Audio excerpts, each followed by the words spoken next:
Welcome to the Purpose Breakthrough Podcast, the podcast for men who are ready to stop chasing fulfillment and start making clear, confident decisions while taking aligned action towards their true purpose. I am your host, Tyler Woods, and my intention is to help you cut through the noise so you can do what you're meant to do.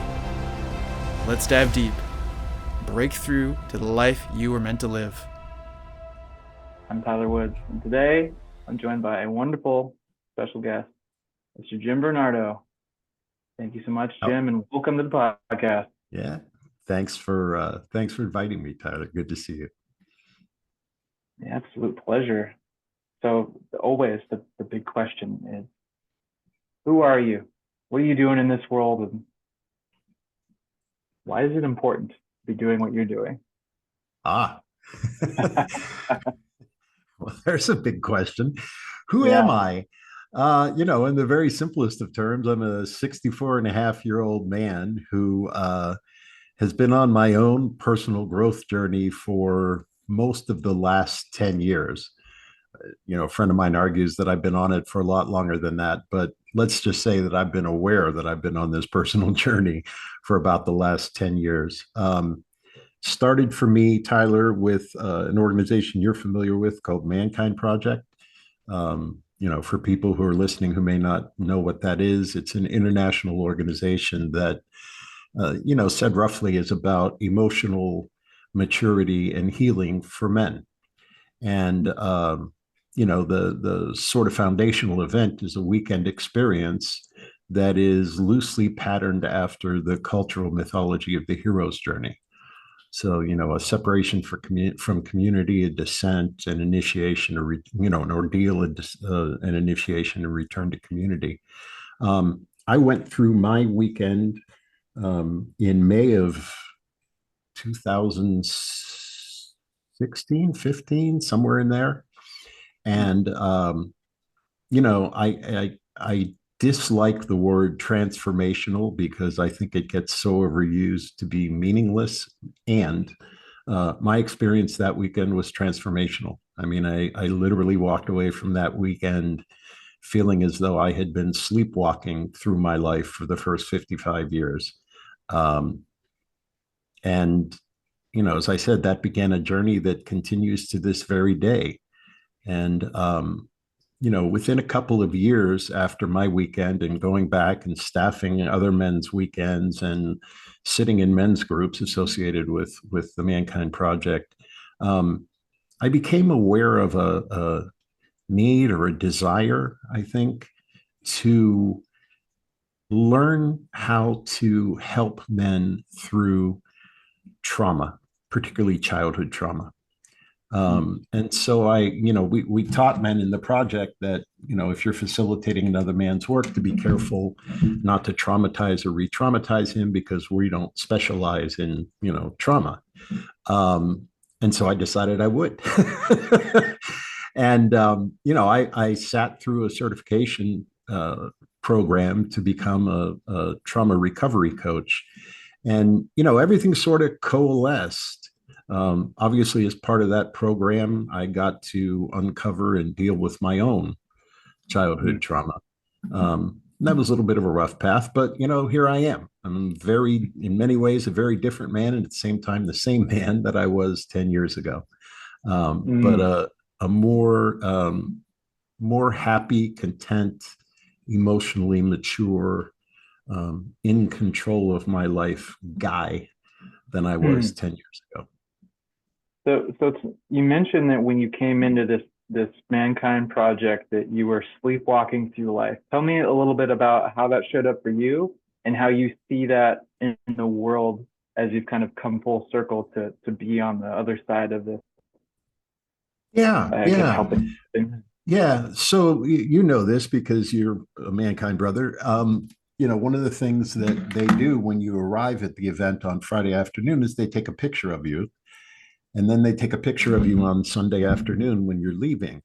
And my partner at the time, when I got home, asked me, how the experience been. And I told her, I said, I'm going to tell you, but first I want to show you. And I covered the picture of me on Sunday so she could see the picture on Friday night, and then showed her the picture on Sunday. it made me aware of patterns of behavior that had been, if you will, driving the bus of my life for 55 years that I had not been aware of prior to that. Mm. Um, and it wasn't a willful unawareness. It was just it never crossed my mind that, feelings of unhappiness and dissatisfaction and stress and, all the myriad other things that carried me through my life, were the result of some childhood wounds that I had repressed and not dealt with. Um, I think I imagine we're going to talk about the book I wrote. I think I wrote in the book that, for me, up until that time, I sought solace in food, right? Mm. Food didn't judge me. I enjoyed food. It made me happy, et cetera, et cetera. And the result of that was that I ballooned up to 407 pounds. I got type 2 diabetes. I ended up with 3 stents in my heart. So literally, my suffering that I was carrying forward from childhood almost killed me. Right. Mm. Um, and so, discovering those things and learning that I'm not alone, right? Mhm. Um, really sparked a desire in me to do something to help men because, many men suffer from the same kinds of things. There's a statistic that I read that in the United States, men are 49% of the population and 80% of successful suicides. And as I was doing, my research for the book, I learned that that's a pretty consistent percentage around the world. Mm. 75% or more of successful suicides are men. And that's an epidemic, man. That's an epidemic. The latest numbers I've seen are that, something like one man every minute in the world kills himself. Mm. And, that's profoundly sad and unnecessary, right? I mean, we're Mm. not going to, if I could flip a switch and help every man on the planet heal, that's not going to eliminate men who decide to take their own lives. And, I imagine that the percentage would be a heck of a lot lower. Does that, Yeah. does that answer the question? Yeah. So that in a way, it sounds like what you've experienced in your own, just like having this wounding and carrying that through your life, manifesting in food and your literal weight struggle, has kind of shown you what it means to wake up from patterns that just we're just running Yeah. on automatic. Yeah. Yeah. And, getting past that point, Tyler, took a lot of work, a lot of work. Hmm.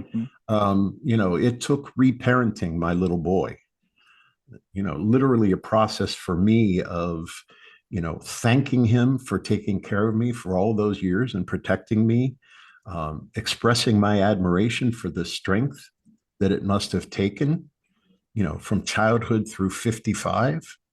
Um, and letting him know that he no longer had to do that for me. He no longer had to drive the bus. It was my turn to, put him at rest and take care of him and run my life as, forgive me, a grown ass man, right? An emotionally mature, healed man. Mm. So yeah, let's get into that word healing. So you wrote a Yeah. book, and Mm-hmm. you've become full circle place of working with men, being a trauma recovery coach. So tell me a little bit about that process, the book, and what does healing mean to you? Wow. Pardon me. Again, big question, right? Um, things that I learned about trauma, partially as part of the certification program, partially out of my reading and research. Um, first of all, we treat boys differently than girls, literally from birth, right? There's some research that I reference in the book where the researchers got, 7, 8, 9, whatever it was, babies in a maternity ward that were roughly similar in size and build and so on, and were 24 hours old. And they brought a group of adults past to look at them, and they told some of those adults that those babies were all girls, and they told some of them that they were all boys. And the adults who thought that they were girls thought that they were prettier, finer featured, more delicate. And the ones who thought they were boys thought they were strong and well built and, et cetera, et cetera, et cetera. So these are, 24-hour-old babies. They're not, 6 or 7-year-old kids, right? And another piece of research, the researchers filmed a 6-month-old baby, playing with some toys, and a buzzer goes off and the baby starts to cry. And again, they told some of the adults that they showed the video to that that baby was a girl. And they told some of the adults that that baby was a boy. And the adults who thought that it was a girl, 6 months old, were, oh my gosh, the poor thing. She needs to be held and comforted. And the ones who thought that the baby was a boy said things like, boys don't cry. He needs to toughen up. Why is he so angry? Right.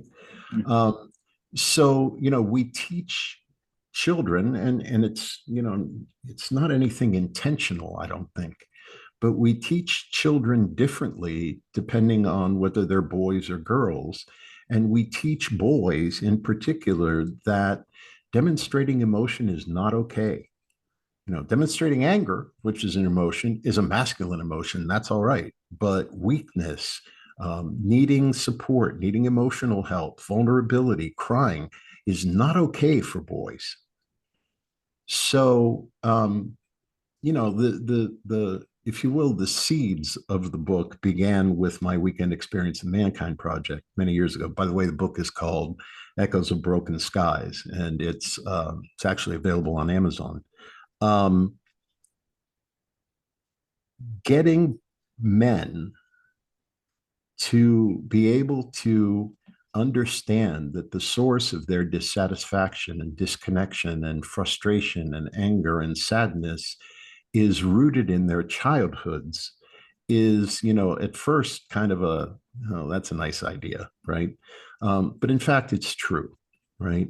And, some of the stuff that I learned during the trauma course and some of the things that I read during that period of time, scientists have found that those kinds of repetitive childhood traumas, which, they labeled them as complex PTSD. So if you've heard that term, right? Literally, not figuratively, literally wire circuits in the brain. And so recovering from those wounds involves rewiring those circuits in the brain. And how you do that, I'm radically oversimplifying, but how you do that is by giving different language to those experiences, right? Language is, everything in my life coalesced to this place, right? I did my graduate work. I did my graduate work in behavioral psychology, studying language, or studying what B.F. Skinner called verbal behavior, right? And language is kind of like the air we breathe, right? It exists. We do it pretty much automatically. We never really pay it much mind. And in fact, language is incredibly powerful. It is, again, scientists are finding that it's not just how we describe our experiences. In fact, it's how we craft, how we create our experiences, right? So if I tell you, for example, that I'm angry, and you believe that you know what that looks like, right? You have no idea what's going on inside of me. Your understanding of my anger is rooted in your own personal experience of anger.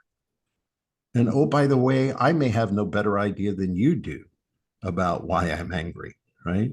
So one of the things that I teach men that I work with is to get in touch with bodily sensations, right? So there's a difference between an emotion and a feeling. An emotion is a physiological sensation, tightness in my chest, the stress across my shoulders, a burning in my head, right?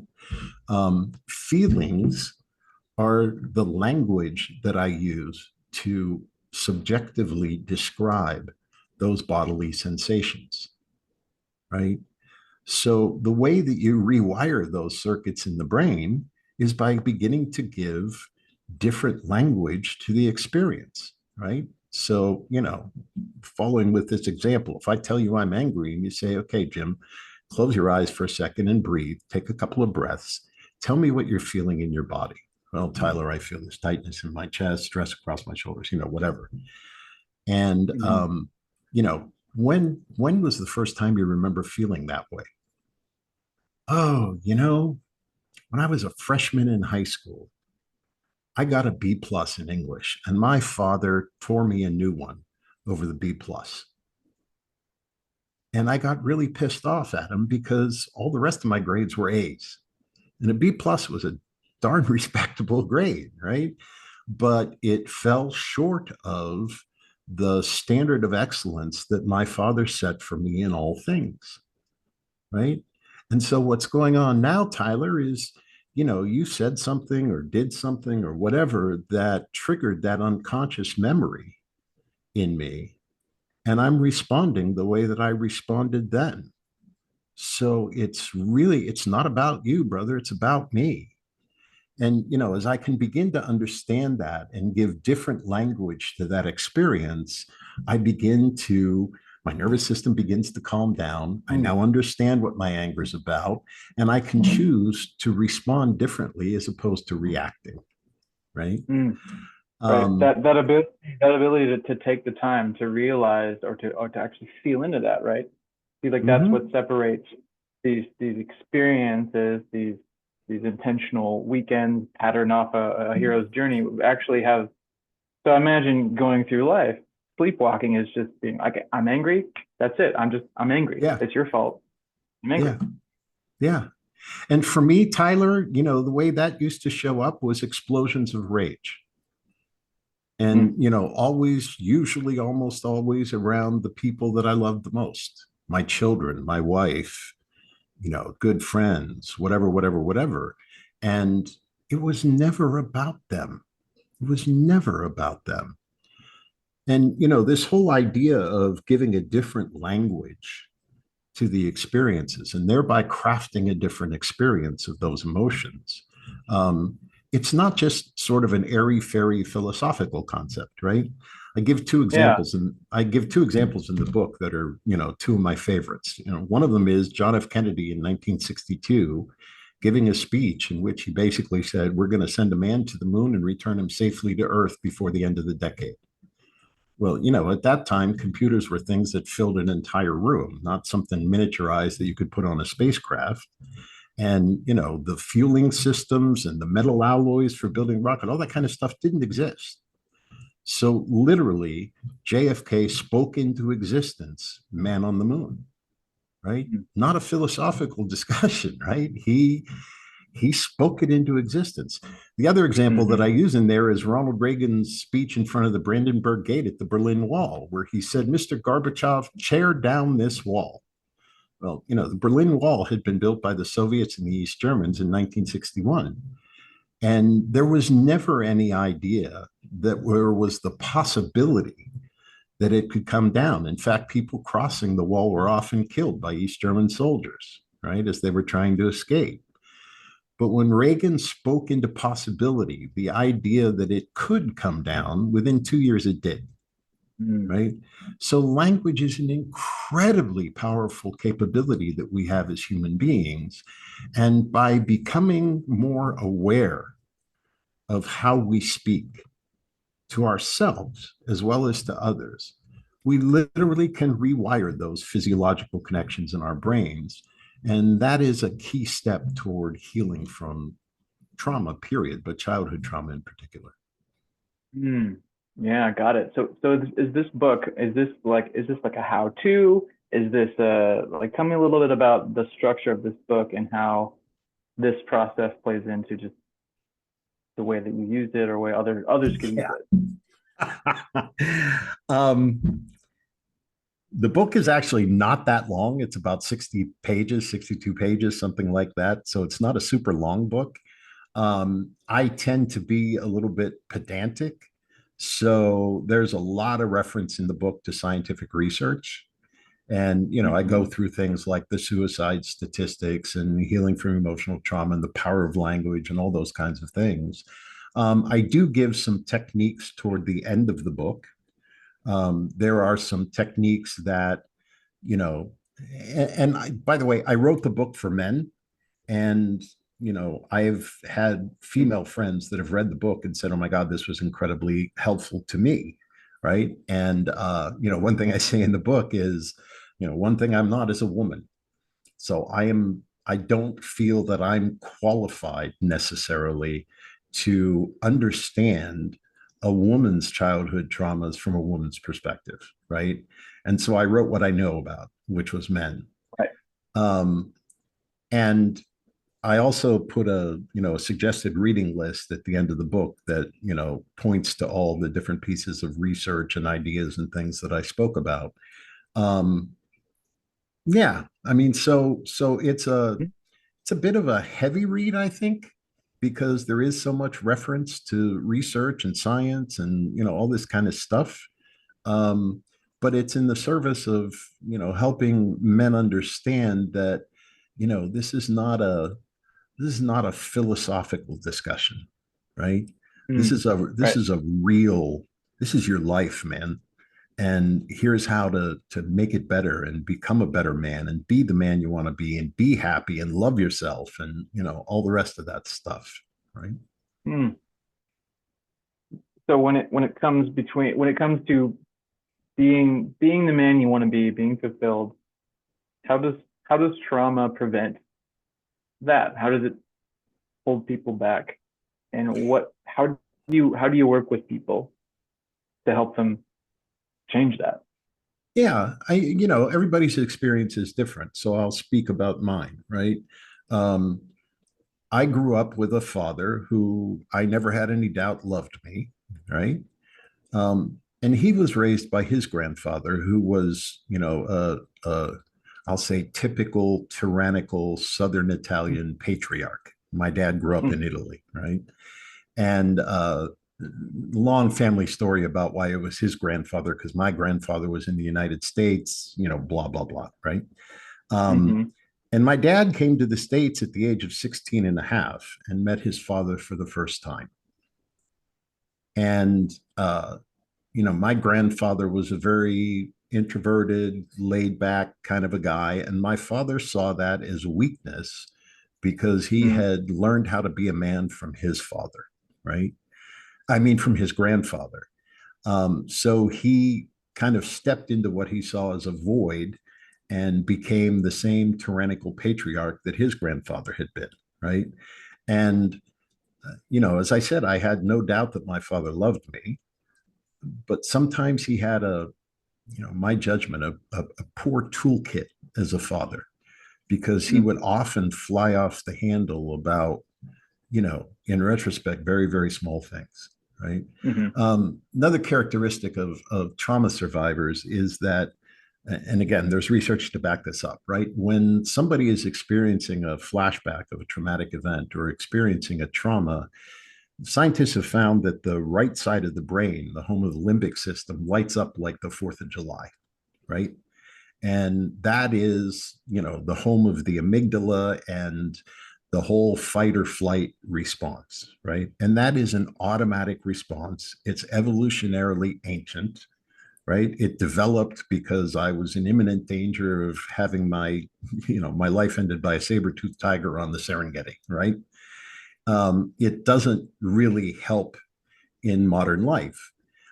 What they also found in this research is that while the right side of the brain lit up like fireworks, the left side of the brain practically shut down.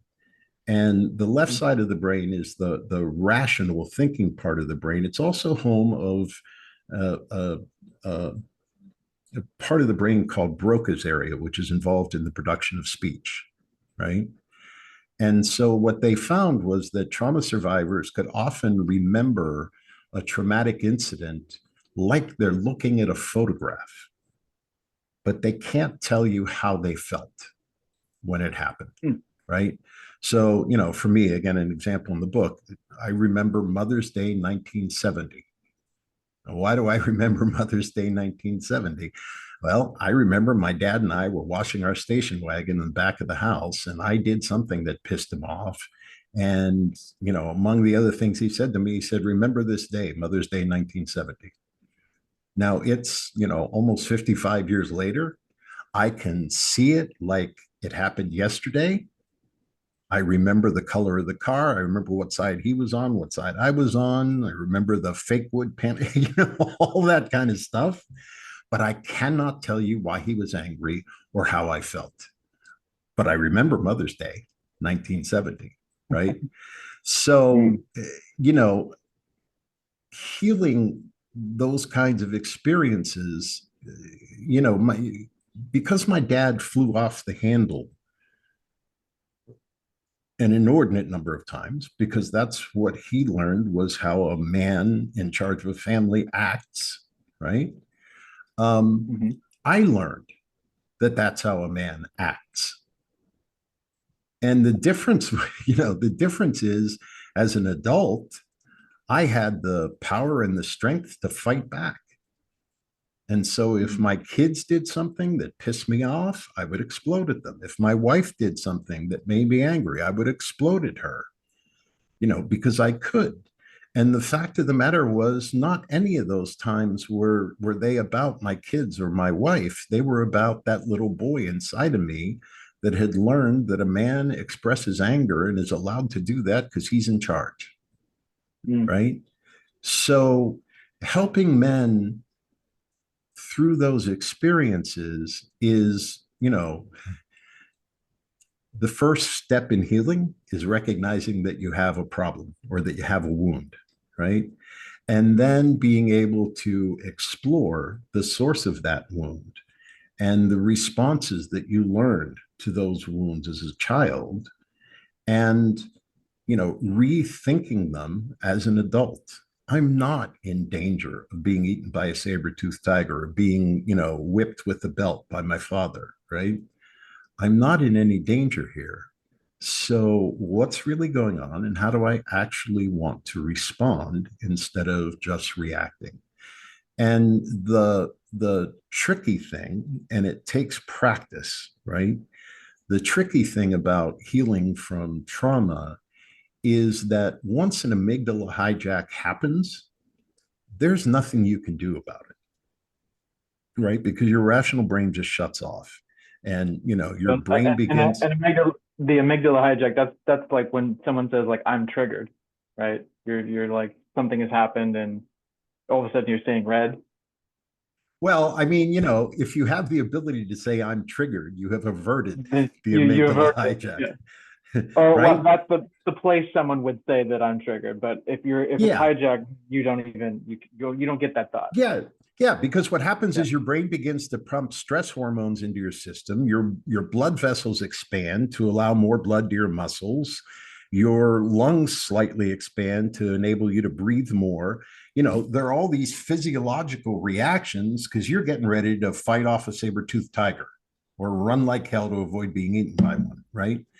So being able to heal from trauma involves being able to know when that's coming and head it off at the pass, right? So the whole thing I was talking about before when I was talking about anger, understanding what are the bodily sensations that I'm feeling, what's going on inside of me. I don't mean psychologically, what's going inside of me physically that sort of gives me a hint that I'm getting angry or I'm getting triggered. And this is where breathing techniques come in, right? There's a technique called box breathing, right? Where you breathe in for a count of 4, you hold that breath for a count of 4, you breathe in through your nose, you breathe out through your mouth for a count of 4, hold that for a count of 4. And you repeat that 5, 6, 8 times, and it actually begins to calm your nervous system down, right? And so, if you are able to practice those kinds of things, practice awareness of what's going on in your body, even when you're not triggered, right? Throughout the course of the day, I'm feeling really happy now. What does that feel like inside my body? I feel warmth in my chest, whatever it is. And learning to breathe and take the time to actually feel and understand those bodily sensations. Now, when I start to feel those bodily sensations that tell me that I'm about to get triggered, if I'm able to take a breath, pause for a moment, do that box breathing 5 or 6 times, I can avert the amygdala hijack, right? I can keep it from happening and choose to respond rather than react, right?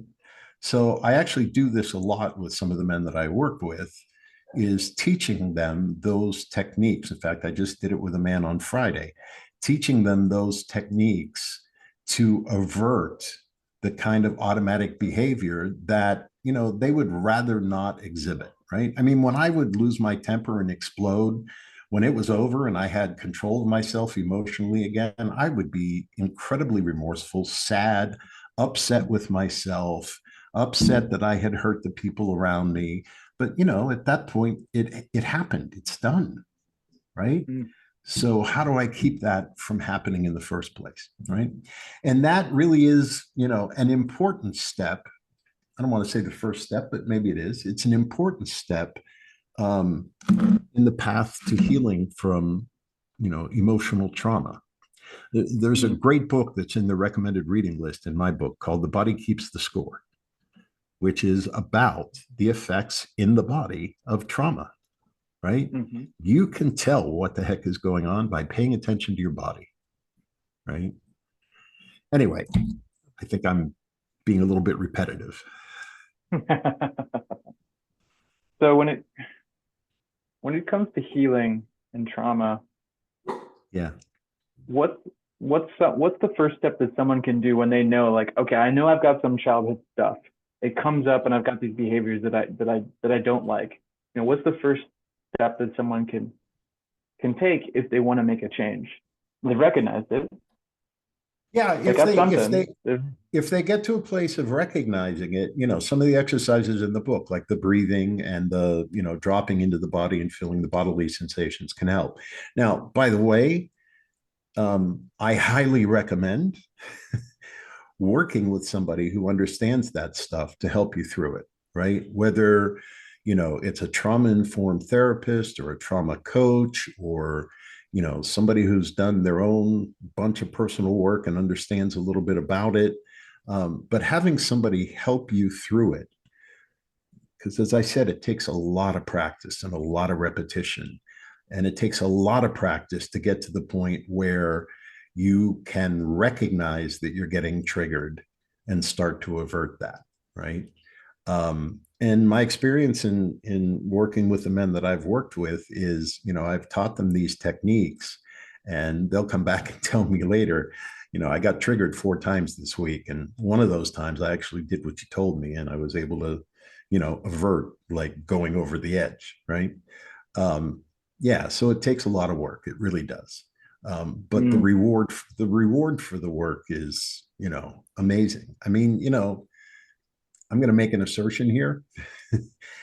A man who is troubled like that, who has undergone childhood trauma like that, whether they recognize that they have or not, who is feeling distanced from the people he loves and isolated, who is, dissatisfied with his life, who, whatever the combination of things may be, that man has not learned how to love Mm-hmm. himself. And learning to love himself is a really important step to take at the beginning of that journey, right? And it's not like all of a sudden you sit back and go, okay, I love myself, right? But, having that sort of, in front of you as a North Star, um, puts the whole healing journey into perspective, right? Yeah, that North Star, right? Kind of bringing it Yeah. around. Why? The question I asked at the beginning, like, why is this work important, right? When you have these men who can slow down, feel what's happening in their body, take a breath, and choose what happens to the world. What world is this creating? Um, it's creating a safer world. You know, the one of the taglines for the Mankind Project, I don't know if they still use it, but used to be changing the world one man at a time, right? Mm. Um, it it it makes the world a slightly safer place. It makes my world a safer place for myself, but also for the people around me, the people that I love, the people that I, spend my time with. Mm. Um, it helps me understand. So there was an interesting article I read while I was writing the book. It was an interview with, oh, I forget who it was, Leonard Cohen, Mm. the guy who wrote Hallelujah, right? And he talks about the hero's journey a little bit in that thing. And he says, look, most people romanticize the hero's journey. They think that, you slay your dragon and you come back out and everything is sunshine and rainbows and you're riding on a white horse. And he said, the real hero's journey is that the dragon slays you. And you learn that all of the things that you've believed you needed to do and needed to pursue just don't matter. Mm. And so you re enter the world much more humble and much more focused on the things that do matter. And, Yes. that really resonated with me. I mean, there was a time in my life, man, when I had a great house in the suburbs and a wife and three kids and two cars and a great job and, a lot of success in my career. And there was something missing fundamentally, right? And what I eventually realized was that I had created a world that didn't include me. I had created it for everybody but me, right? And that the things that I now know are far more important to me are not, how many cars I have, what kind of house, none of that stuff matters anymore. What matters to me is, can I do good for people around me? Can I help men discover their wounds and heal from them? Can I enjoy the things that I do with the people that I love, or even the things I do with myself? Like, what's the life that fulfills me? Right. And ultimately, for me, that's what my purpose is on the planet. Right. Um, there's a book I think I've told you about in the past called The Cafe at the Edge of the World. Right. And it's a novel about the meaning of life. Guy ends up in the middle of the night, almost out of gas and hasn't seen any, civilization for hours. And he comes across this diner and he goes in and they hand him the menu and he's paging through it and he gets to the back page. And on the back of the menu, there are three questions. And the questions are, why are you here? Do you fear death? And are you fulfilled? Right. And to me, the first and third questions are intimately linked together, right? What is my purpose in life? If I'm fulfilling what my purpose is, I am fulfilled, right? And so for me, this really is my purpose on this planet. And if I only ever help one man, I will have done some incredible good. Of course, my ambition is to help a bunch more than one, right? Yeah. Yeah. Beautiful. Yeah, So thank you. with the book out, working with men one to one, what's ahead of you? What's next?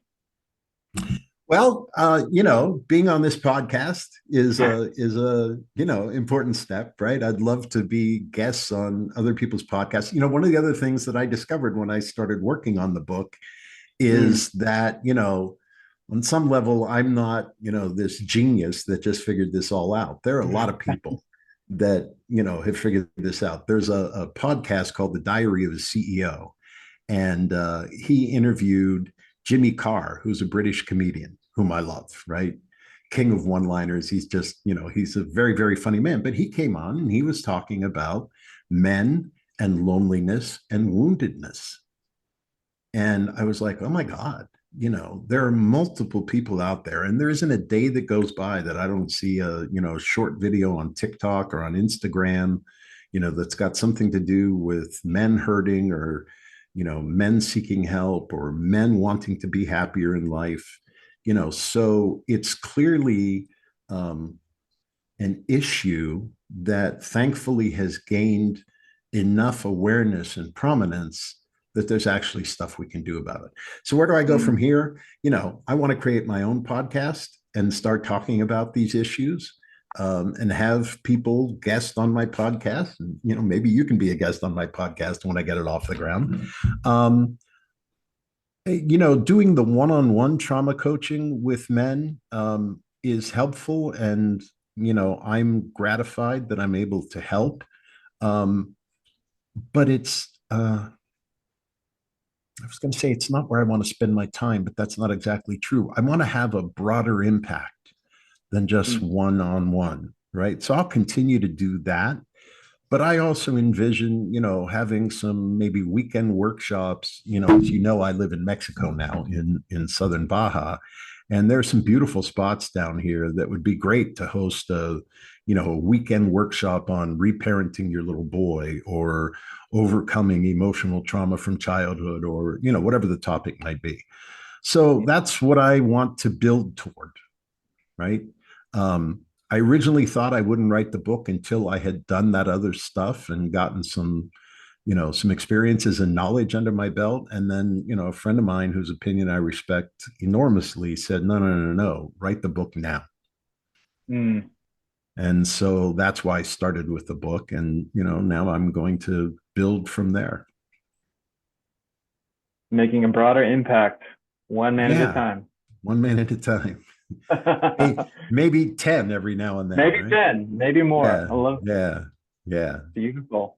Well, Jim, thank you so much for taking the time to be here and just drop in with everything that your purpose in life has led to this moment. Yeah. And it's an honor to talk about all this with you. Where can folks find out more about you, the book, everything you have to offer?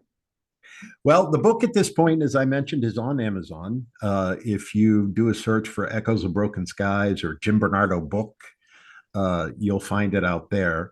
I have not yet, but one step at a time. I have not yet put up a website. I do have an email address that people can contact me on, which is onedegreeshift@icloud.com.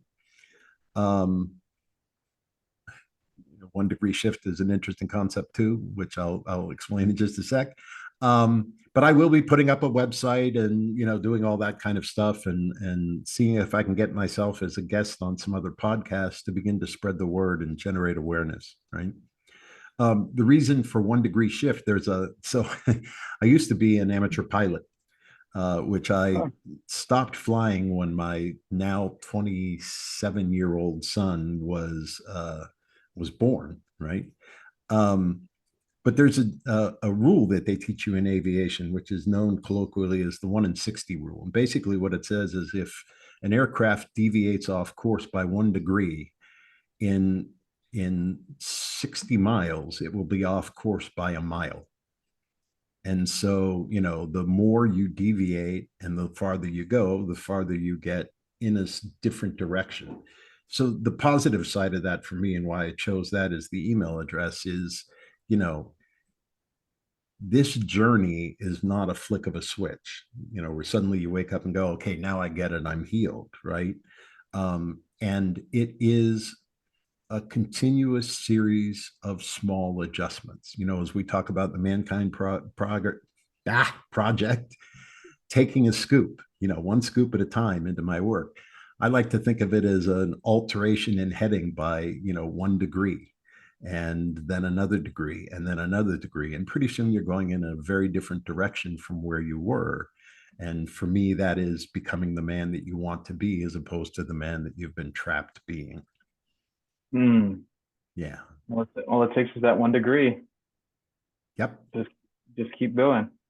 Wow. Yep. Thank you so much for affecting my life and all the degrees of shifting. And may this podcast be that shift for someone that needs it. Yeah. Thank you for asking me to be on, Tyler. I appreciate it. thank you for tuning into the Purpose Breakthrough Podcast and for investing in yourself today. If you're ready to stop chasing fulfillment and want to start making clear, confident decisions while doing the work you're meant to do, head over to tylerizit.com. There you can learn more about working with me to create a life of true purpose and alignment. This is just the beginning.